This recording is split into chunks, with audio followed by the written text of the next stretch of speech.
que é outra grande mentira, nós não temos necessidade de sexo. Nós temos desejo pelo sexo. Necessidade é uma coisa, desejo é outra.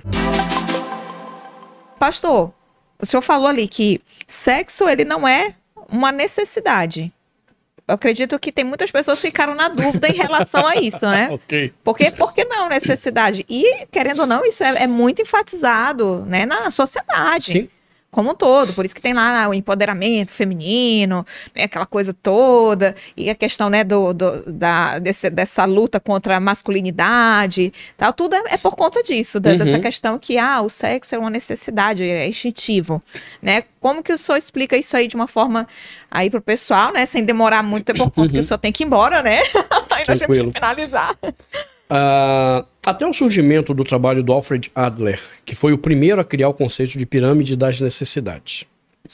Quando Adler criou isso, vários psicólogos foram estudar com ele. O próprio Erich Fromm, que vai tentar desenvolver isso na formação da criança, a necessidade da criança. Mas o mais brilhante deles foi o Abraham Maslow, que acabou aperfeiçoando a pirâmide de Adler. E foi ali que houve, então, uma mudança de novo conceitual, linguística. Olha como a linguagem está envolvida de novo. Até o surgimento da pirâmide das necessidades, necessidade, tanto no debate filosófico quanto teológico, dizia respeito àquelas coisas sem as quais o homem não pode viver. A sua existência deixa de ser real se aquilo não for suprido. Então, necessidades seriam, até por uma ordem aqui mais ou menos, seria água, sono é o segundo hoje, a alimentação, ter onde morar, ter o que vestir. Porque essas coisas realmente, se eu não as tenho, a minha existência está em risco com a morte. Ponto. Só que quando chega agora em Adler e Maslow, eles decidem mudar a linguagem da necessidade para incluir a necessidade, entre aspas, psicológica. Quais são as necessidades psicológicas? É aqui que o sexo é introduzido como uma necessidade. Por quê? Nós temos desejos sexuais? Temos. Então se eu não atendo esses desejos, acontecerá o que comigo? Eu serei um perturbado mental, porque eu estou me reprimindo. E várias músicas foram cantadas nesse sentido, entre elas aquela não se reprima, não se reprima, ainda tinha um back vocal. Ai, Senhor. Então, se criou essa ideia. Mas a gente tem que perguntar assim, então vamos lá. Se sexo é necessidade, como é que um garoto casa virgem? Não, ele já teria pirado se for... não, porque é uma necessidade psicológica. Não, então ele tá doido já. Não, mas é uma necessidade fisiológica. Então ele tá morto. Porque a necessidade fisiológica não atendida gera morte. Então você veja, eu sou um cara que casei virgem. E aí vem a questão. Por que eu não tô doido? Apesar de que alguns acham que eu sou doido quando eu falo um negócio. Por que eu não tô doido? Ou, pior ainda, se é uma necessidade fisiológica... Por que eu não tô morto? Se sexo é uma necessidade de fato e ele é resultante de vida, então se uma pessoa tá morta e eu faço sexo, aquilo gera vida. Porque tem uma propaganda, sexo é vida. Não, não é não. Sexo é sexo. Ele não é capaz de gerar vida. Quando eu entendo então que ele é um desejo, muda tudo. Eu tenho desejo sexual? Tenho. Como eu tenho desejo de viajar o mundo, por exemplo. Eu tenho desejo... Eu não tenho tantos desejos na minha vida. Mas...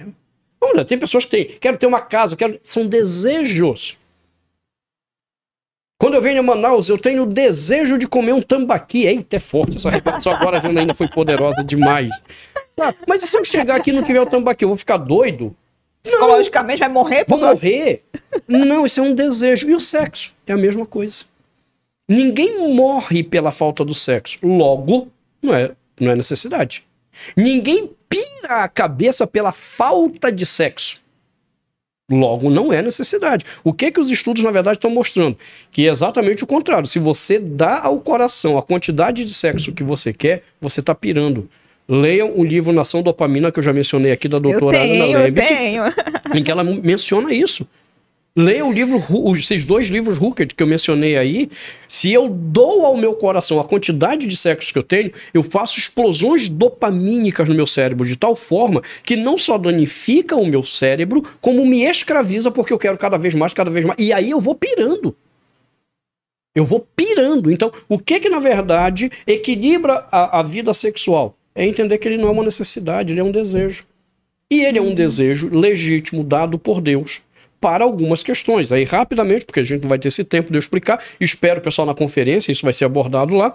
O sexo é um desejo que visa cumprir, primeiro, a procriação. Segundo, o cuidado com o coração do cônjuge diante do mundo caído em pecado. E terceiro, e por último, dar prazer para que a gente contemple a beleza um do outro através do sexo. Há um curso que eu dou sobre cantares, onde eu mostro lá nesse livro de cantares como Deus construiu a questão da beleza do prazer no ato sexual. O prazer é o terceiro elemento do desejo, não da necessidade. Então, tudo isso significa que o sexo, segundo Deus, ele é missional. Ele é um instrumento para o cumprimento de uma missão. A procriação dos filhos de Deus, da descendência bendita que vem através dos nossos filhos, e para o cuidado do outro contra o pecado sexual, porque somos caídos, como também a produção do prazer que nos sensibiliza para contemplarmos a beleza do outro. Deus criou o sexo para isso. Então não é necessidade. Deus criou o sexo como um desejo para o cumprimento de uma missão. Só que a igreja está... Aqui eu falo de forma geral, né? A igreja está tão prostituída por essa mentalidade sexual que a gente ouve em conferências de casais assim, o sexo não é tudo no casamento, mas é 50%. Não é 50%. O sexo, na verdade, não faz parte da minha satisfação na vida conjugal. A aliança com Deus é que deve fazer parte. O sexo faz parte da minha missão na aliança conjugal. E Deus, por sua bondade, me dá o privilégio de praticar essa missão com o prazer que me sensibiliza, percebendo o outro na sua carência através do sexo. O livro de Cantares é sobre isso. Tá? Então não é necessidade, é desejo.